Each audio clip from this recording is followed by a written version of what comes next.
pessoal, vamos à nossa próxima aula. Hoje eu vou abordar alguns aspectos específicos da gramática da língua de sinais. Bom, na língua de sinais, as relações gramaticais se estabelecem por meio do uso de sinais à frente do corpo. Mas como mudar a organização dessas sentenças? Há um espaço invisível, que vai mais ou menos da altura da cabeça, a região da cintura, perto dos quadris aqui, onde são feitos os sinais, são feitos os movimentos das mãos. Por exemplo, seria esse quadrado invisível aqui.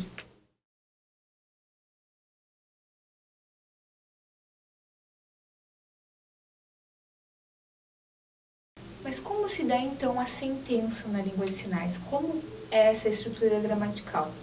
Por exemplo, se eu tenho na língua portuguesa a frase Ana entregou o livro a ele, tá? Na língua de sinais, a estrutura dessa sentença vai se dar da seguinte forma.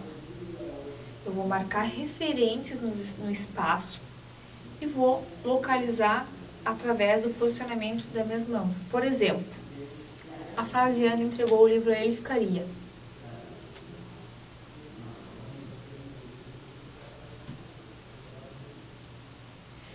esse movimento de entregar a ele, eu usei livro, o objeto, a mulher Ana, localizada aqui, entregou a ele.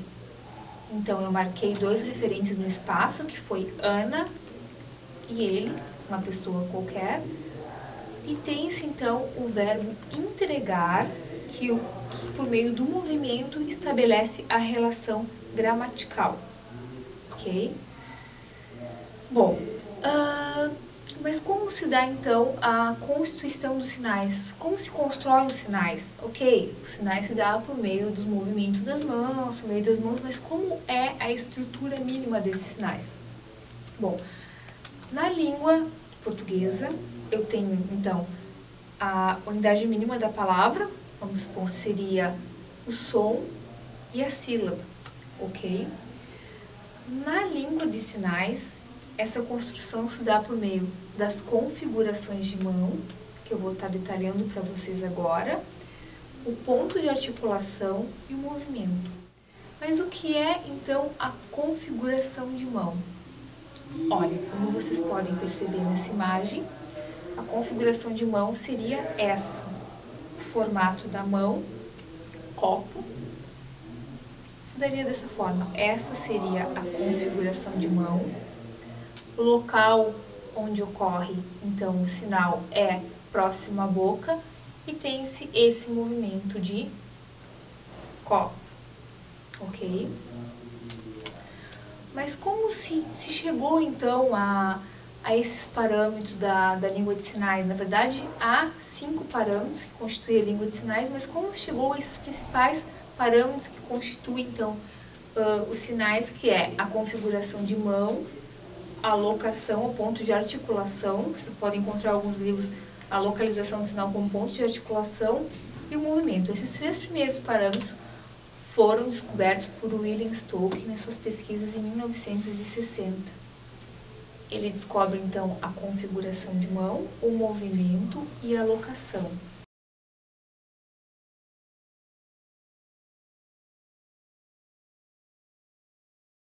Em 1970, outros pesquisadores descobrem outro movimento que seria a orientação da palma da mão. Eles comprovam que, além desses 3 parâmetros descobertos por Stokes, há também a orientação da palma da mão, que seria isso, o sinal é feito para frente, para o corpo, para um lado ou para o outro lado, direito ou esquerdo.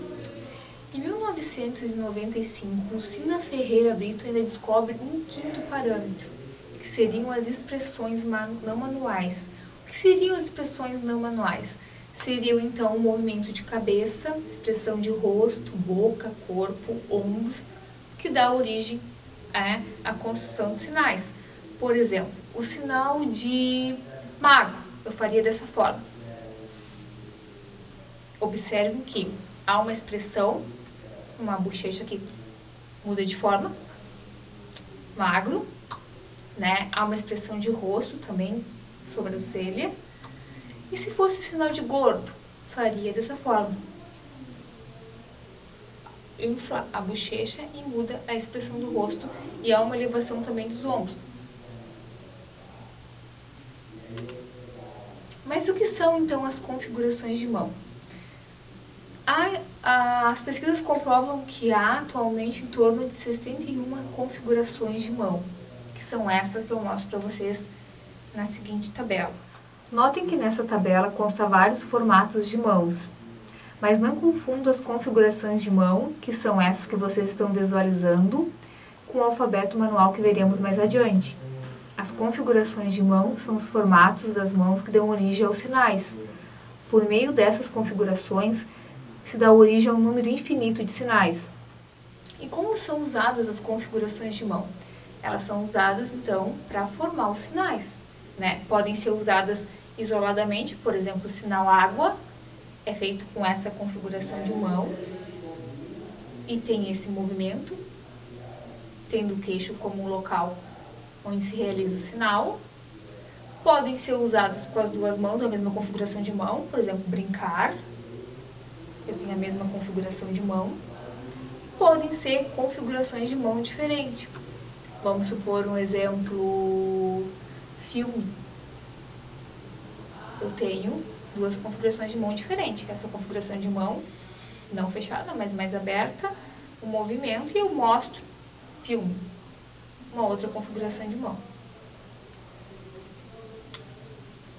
Vou tentar exemplificar então um pouco melhor por meio das imagens como se dá então a construção desses sinais. No sinal brincar, por exemplo, vocês podem observar que eu tenho a tabela geral. Se eu for procurar a configuração de mão dessa forma, ela é a configuração de mão número 4, né, que se configura por meio do sinal brincar. Ela tem um número, essa configuração de mão.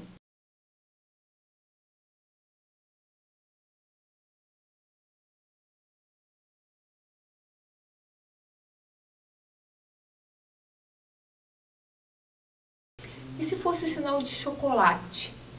Chocolate se configuraria da forma, uma mão fechada e a outra mão nessa configuração de mão. Chocolate. Então, retornando à tabela, eu teria a configuração de mão número 7, que é essa aqui. Olha, com a orientação da palma da mão para baixo, fechada. E teria essa configuração de mão, que é a número 33. Chocolate.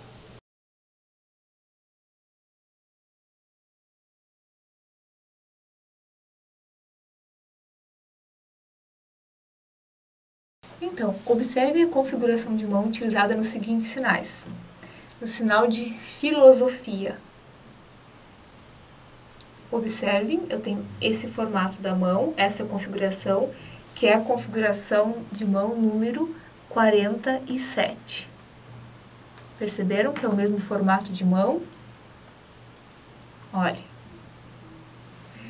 E se eu tiver, então, o sinal de aula, com qual configuração de mão eu realizo? Sinal de aula, eu tenho duas configurações de mão, tenho o movimento de aula, e esse sinal é feito com a configuração de mão número 57.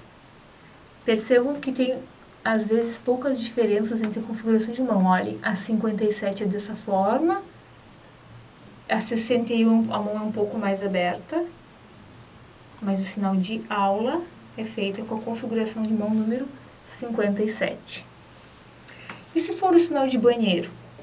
Eu faço banheiro. Olhem, aonde está essa configuração de mão? É a configuração de mão número 39, banheiro. E eu tenho ainda a minha mão fechada. Olha, essa é a configuração de mão, palma da mão para baixo, que é número 7. Então, eu tenho duas configurações de mão no mesmo sinal. Configuração de mão número 7 e configuração de mão número 39, banheiro. Um outro sinal seria o sinal de livro. Como eu faço o sinal de livro? Livro. Novamente, duas configurações de mão. Essa configuração de mão, com a palma para cima, e essa estabelece por meio do movimento como livro. Qual é o número dessa configuração de mão? 57. E essa configuração de mão é a configuração de mão número 38. Um outro sinal, por exemplo, biblioteca. Biblioteca. Olhem que eu tenho aqui as duas mãos. Biblioteca pode ser feito tanto assim quanto com a letra B, biblioteca. Letra B, qual a configuração de mão que eu tenho nesse formato? Seria então a 53. Biblioteca. Se eu realizar com a mão um pouco mais, com o dedinho para fora, então fica a configuração de mão número 56. Um outro sinal, o sinal de frio. Frio. Tenho essa configuração de mão, que é a número 12, que faz o sinal de frio. Percebam que todos os sinais apresentam diferentes configurações de mão ou podem apresentar a mesma configuração de mão que somado ao movimento dá origem ao sinal. A locação ou ponto de articulação. Então, é o local onde se dá o sinal, pode ser perto do corpo, um pouco distante, pode ter contato ou não com o corpo. Por exemplo, o sinal de primo. Eu faria o sinal de homem. Primo. Então, há um local no queixo, o primeiro local onde acontece, e o segundo no corpo. Primo pode ser feito tanto homem e primo, com essa configuração de mão, como também primo com essa outra configuração de mão. O sinal de bêbado, por exemplo, eu faria nesse local, na testa. O sinal de zangado seria no peito e tem um contato com o corpo. Zangado.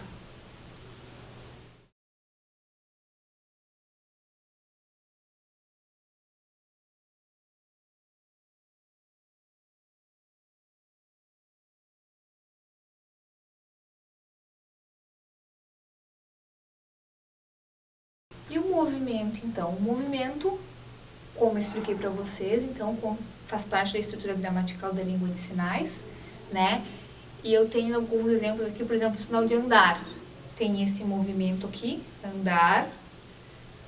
Brincar tem esse movimento, brincar, esse possui movimento. Pode ser sinais que não tenham movimento, pode ser sinal de estar em pé, sentado. Ele pode não ter um movimento, não é uma regra que todos os sinais tenham algum tipo de movimento, mas geralmente há sim um movimento nos sinais.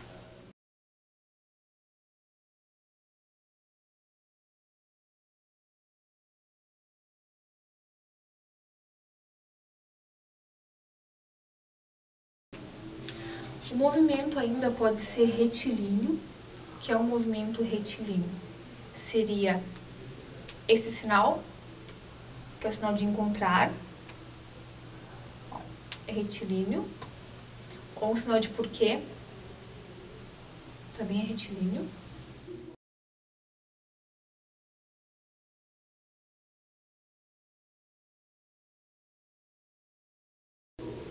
Pode ainda ser um movimento do sinal circular, por exemplo, que pode ser o sinal de idiota. É um sinal com movimento circular. Bicicleta. Notem que há um movimento circular nesse sinal. Eu tenho essa configuração de mão, palma da mão para baixo, tenho esse local onde se faz a bicicleta e tenho um movimento circular.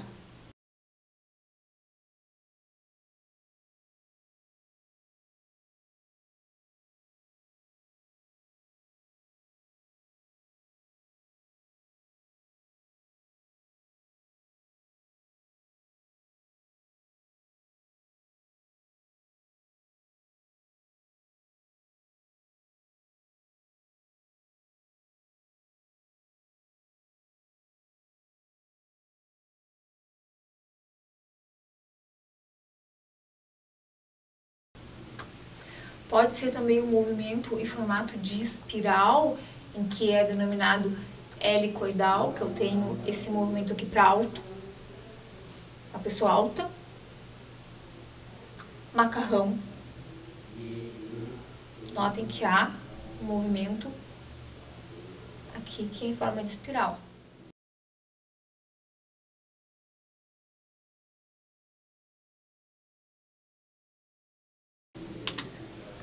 Pode ser ainda angular, que seria esse movimento do sinal difícil.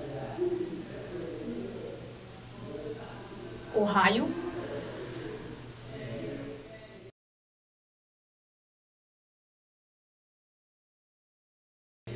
Pode ser semicircular,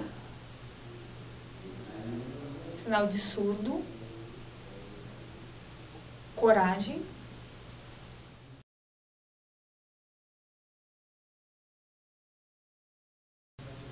E pode ainda ser sinuoso, que é um movimento que se dá, por exemplo, no sinal de caminho. Ou também no sinal de Brasil.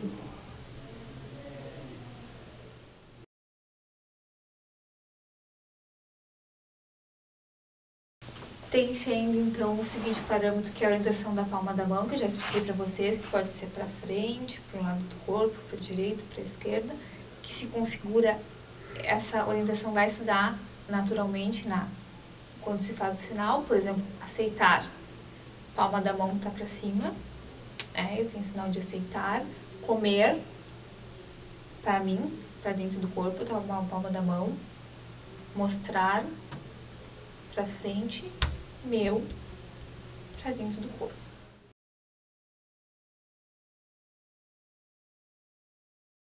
E as expressões não manuais ou expressão facial? Eu já mostrei um pouquinho para vocês, mas vamos então exemplificar outras expressões que se dão, por exemplo, a expressão de triste, como seria uma expressão de triste, sempre acompanhada com movimento de sobrancelha, rosto, ficaria dessa forma.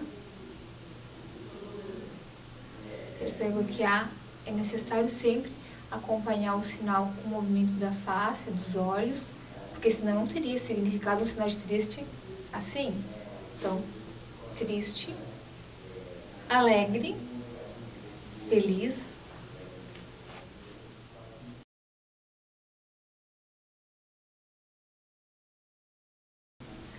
Outra expressão poderia ser o sinal de vergonha. Muita vergonha. As expressões faciais também acompanham a questão da intensidade do sinal. Por exemplo, se eu tenho sinal de bonito, bonitão e lindo, por exemplo. Se eu tenho sinal de bonito. Se eu tenho sinal de, nossa, bonito, bonitão e lindo. Então, a intensidade do sinal vai estar junto com a expressão também, que vai construir também essa questão gramatical. Por exemplo, no sinal de difícil, eu tenho difícil ou muito difícil. Notem que é necessária essa expressão e não se preocupem, assim, que isso é natural na comunicação. Depois, no decorrer das aulas, vocês vão ver que isso vai ser uma incorporação natural de cada um na comunicação, porque se há algo muito difícil, se há um acontecimento muito grave, vocês vão estar incorporando essa intensidade do sinal. É muito difícil, eu vou fazer. Não, é muito difícil, né? Por exemplo, se eu tenho o sinal de feio, se é uma pessoa feia. Agora, se a pessoa é muito feia. Então, é necessária essa incorporação do sinal e é uma característica da língua de sinais.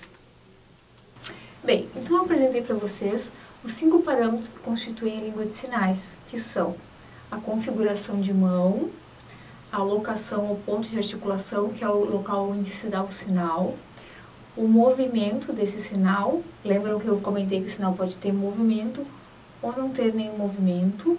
Também a orientação da palma da mão e as expressões faciais. Então eu quero que vocês prestem atenção nos seguintes aspectos. Assim como nas línguas orais, em que algumas letras diferenciam as palavras, por exemplo, se eu tivesse a palavra pato e rato, eu tenho a letra P e a letra R, né, que vão diferenciar essas palavras. Nas línguas de sinais, a mudança de um dos parâmetros pode dar origem a um novo sinal totalmente diferente. Então, eu vou apresentar para vocês alguns sinais que mudam quanto à mudança dos parâmetros. Tem um significado totalmente diferente a partir da mudança de um dos parâmetros. Por exemplo, pode ser o parâmetro, pode ser a configuração de mão, pode ser o movimento, ou pode ser o local onde ocorre o sinal, que é o ponto de articulação ou locação. Então, observe na seguinte imagem. Eu tenho o sinal de pedra e queijo.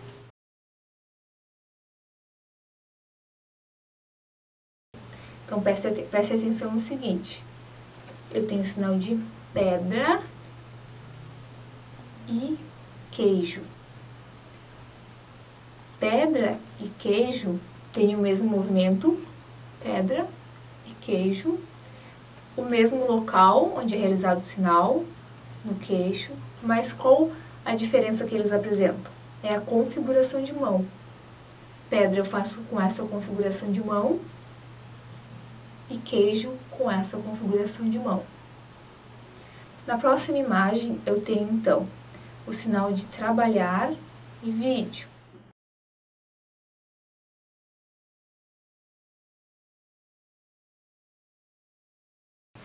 Então, olha, o sinal de trabalhar e o sinal de vídeo. Qual a diferença que eu tenho nesse sinal? Qual dos parâmetros se diferencia, então? Trabalhar, eu tenho a mesma configuração de mão que vídeo.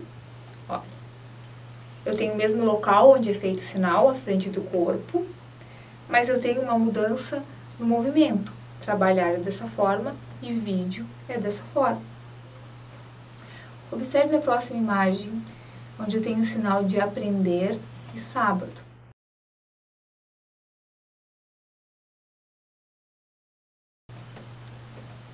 Aprender, sábado.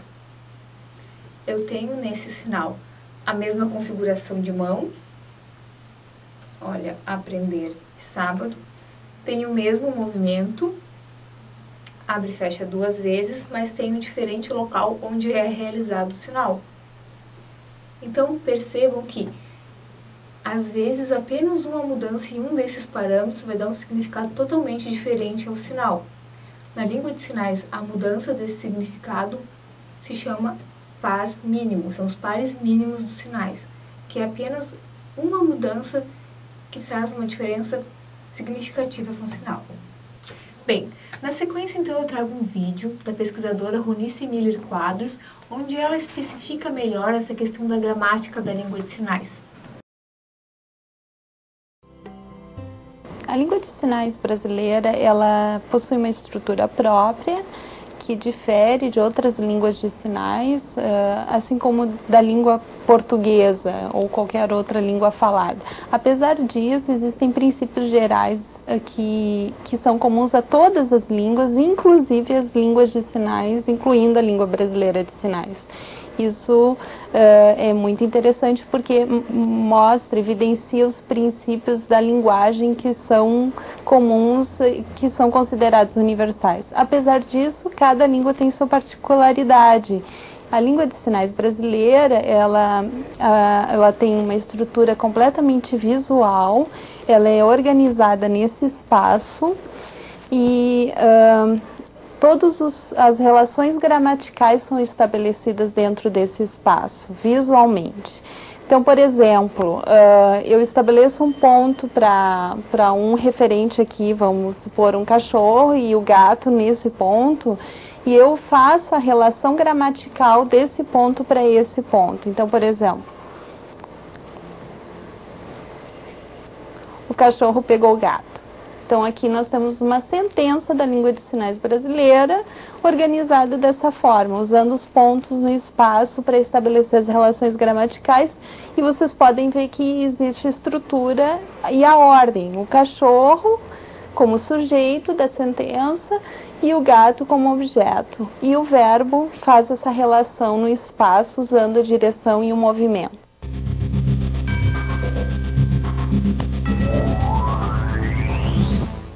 Outro aspecto da estrutura da língua de sinais é a formação de palavra. Se difere um pouco da língua portuguesa, porque a unidade mínima da língua portuguesa é o som e passa a sílaba. Na língua de sinais, são os movimentos, as configurações de mão e o ponto de articulação, o local onde esse sinal vai ser feito. As configurações de mão, eu gostaria de mostrar, envolvem esse conjunto. Além desse esse conjunto, por exemplo, eu posso fazer um sinal diferente, mudando só a configuração de mão. Por exemplo, o sinal de pedra, que envolve essa configuração de mão, ela é feita nesse ponto de articulação, que é o queixo, e se eu fizer com essa configuração de mão, eu mudo o sinal para queijo. A mesma coisa no português seria para pala e bala. A mudança de uma unidade sonora, B e P, muda a palavra. É mais ou menos isso que acontece com as configurações de mão, com as unidades mínimas da língua de sinais. Além das configurações de mão, nós temos os movimentos básicos. Os movimentos básicos, eles envolvem movimentos para frente em todas as direções e com eles eu estabeleço relações gramaticais. Existem movimentos internos que seriam movimentos da palavra internos, por exemplo, o dar. Eu posso fazer assim, que significa eu dou para você o livro e você me dá o livro, por exemplo. Então, mudando a direção do movimento, esse movimento, eu determino a relação gramatical. E dentro do próprio sinal existem movimentos. Por exemplo, o sinal de pedra, voltando ao mesmo exemplo citado anteriormente, o movimento é esse. Ele bate intermitentemente no queixo e é o mesmo movimento do sinal de queijo. Tem vários movimentos. Por exemplo, o movimento circular é um movimento super comum na língua de sinais. Ele dá a ideia de continuidade. Por exemplo, eu gasto muito. Então, eu gasto muito, eu faço esse movimento circular que dá a ideia de intensidade. E isso é super importante, porque a ideia que as pessoas têm de que na língua de sinais não existe prefixo ou sufixo. Realmente não é da mesma forma que acontece nas línguas faladas, da mesma forma que acontece no português, mas existem mecanismos na própria língua que estão relacionados com a questão visual e espacial que determina a formação de palavras na língua de sinais. Então, esse seria um movimento contínuo circular. Outro aspecto da formação de palavras seria a repetição. Por exemplo, para formar o plural, da ideia de plural, quando eu faço o sinal de casa, é um movimento só. Se eu faço muitas casas, então eu dou a ideia de várias casas. Eu uso a repetição para marcar o plural. Outra forma seria, ainda com a repetição, por exemplo, eu gasto muito. Eu faço também, usando a repetição, um movimento várias vezes para dar ideia de plural, de intensidade.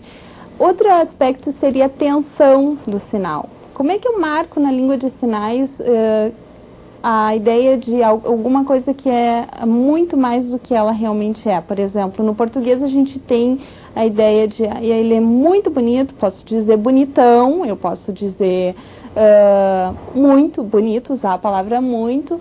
E na língua de sinais eu uso a tensão, eu faço assim, bonito. Além da intensidade da expressão não manual, que é a face, eu tenho a tensão marcando essa intensidade que eu dou no sinal. E isso é uma coisa gradativa, não é uma palavra bonito, bonitão, como no português. Eu tenho que marcar isso, eu marco isso gradativamente, dependendo de como eu quero adjetivar a coisa.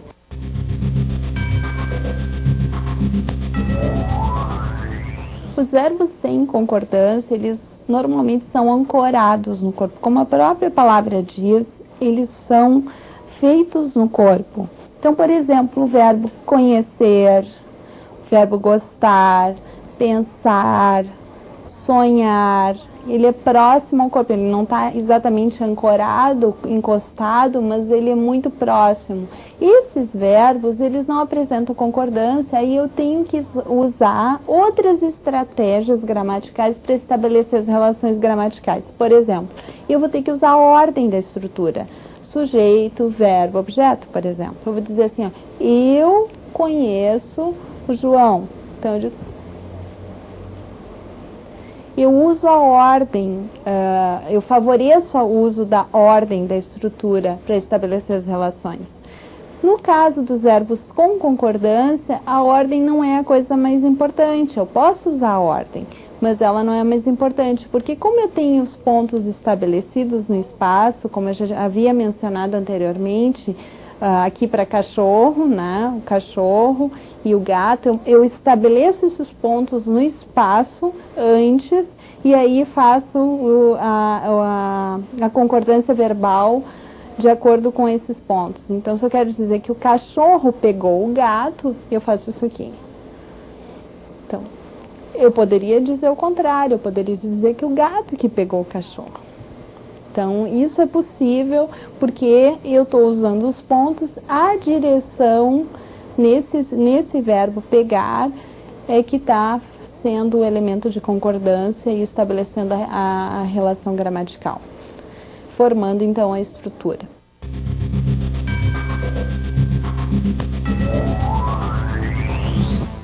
As expressões não manuais, elas são expressões normalmente faciais. Algum movimento do corpo também pode ser incluído. As expressões faciais, elas podem ter ou não função linguística, gramatical. Eu vou apresentar somente as funções gramaticais das expressões faciais investigadas na língua de sinais brasileira. A gente tem expressão facial que acompanha a concordância verbal. Por exemplo, se eu tenho o verbo dar, quando eu movimento o verbo em direção ao objeto da sentença, por exemplo, Maria deu a João o livro, eu olho para o objeto João. Então, eu vou repetir. O olhar é fundamental nessa concordância do verbo dar, assim como com qualquer outro verbo com concordância da língua de sinais. Além do olhar, eu posso mover o ombro em direção ao objeto.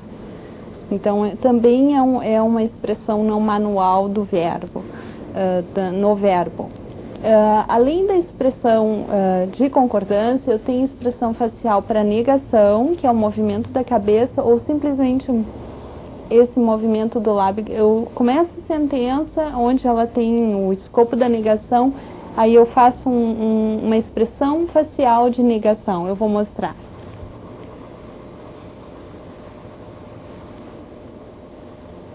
Então, eu baixo os lábios levemente e aí movo a cabeça quando eu faço o sinal negativo.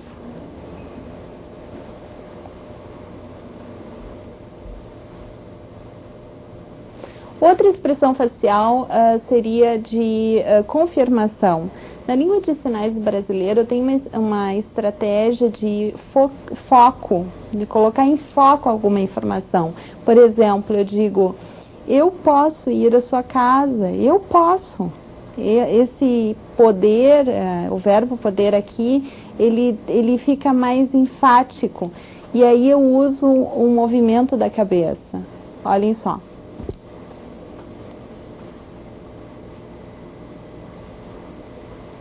Então, essa é uma expressão facial associada normalmente com foco, com ênfase dada dentro da estrutura da língua. Outro exemplo seria a interrogativa. Por exemplo, eu tenho duas possibilidades com a interrogativa. Para perguntas que eu vou esperar uma resposta sim ou não, do tipo assim, tu queres água? Eu faço a expressão manual, olhem para mim. eu baixo a sobrancelha, baixo a cabeça.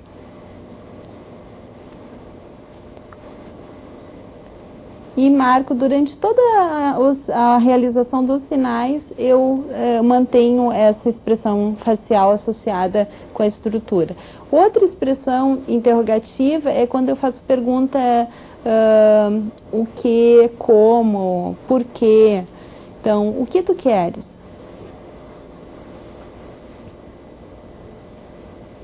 Eu levanto o rosto e levanto a sobrancelha. E faço essa expressão facial. É fundamental associar a expressão facial de interrogativa às estruturas interrogativas. Bom, pessoal, por enquanto, nessa aula seriam esses aspectos. Nós vamos dar sequência, então, com o alfabeto manual e já algumas aulas mais práticas na sequência. Espero que vocês tenham gostado. Qualquer dúvida vocês podem postar lá no nosso fórum de discussões, né? E por enquanto é isso. Obrigada por mais uma aula.